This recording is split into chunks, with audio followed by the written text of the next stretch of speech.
In May of 1993, a woman named Margie Grondin reported that her 4-year-old daughter was sexually molested by her bus driver.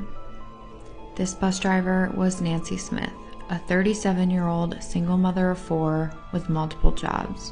One of those jobs was driving buses for the Lorain, Ohio Head Start program. Margie's accusations of Nancy ended up spiraling into a media frenzy, and ultimately a total of 15 accusations. But none of these accusations were true. A detective named Tom Cantu was assigned the case and actually determined 3 times that there was no evidence to substantiate the claims against Nancy. Detective Cantu was later removed from the case. Nancy was arrested. Only 5 of the 15 allegations made it to trial. And both before and at trial, the children had inconsistent statements with each other and with statements they had previously made.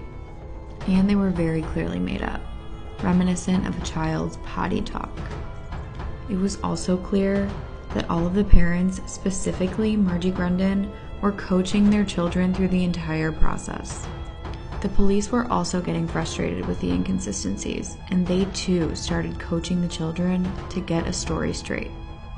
What the jury didn't see was the actual evidence that none of this ever happened. Records and mileage sheets of Nancy's bus routes and evidence that the children were at school on the day of the alleged abuse all proved these were false allegations. But the jury didn't see them. They convicted Nancy and sentenced her to 30 to 90 years in prison. Margie Grondin and other parents sued the Lorain, Ohio Head Start program. Their cases settled for $1.5 million each. Years later, the Ohio Innocence Project took Nancy's case. To them, it was very clear that this was just one of a number of satanic panic cases from the 80s and 90s, in which parents and sometimes children would make allegations of sexual abuse and sometimes satanic rituals and win a ton of money. The Ohio Innocence Project argued this to the court, and they presented a video showing that the parents were coaching their children through the investigation.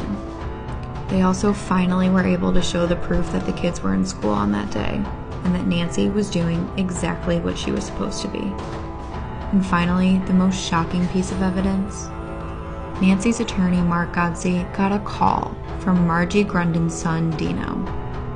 Dino told Mark that he caught his mom coaching his daughter the same way he saw her coaching his sister years earlier, trying to get more money. Finally, in February of 2022, after he did his own investigation, prosecutor J.D. Tomlinson moved to drop the charges against Nancy, and Nancy was exonerated. To hear Nancy tell her full story, listen to the Wrongful Conviction with Maggie Freeling podcast.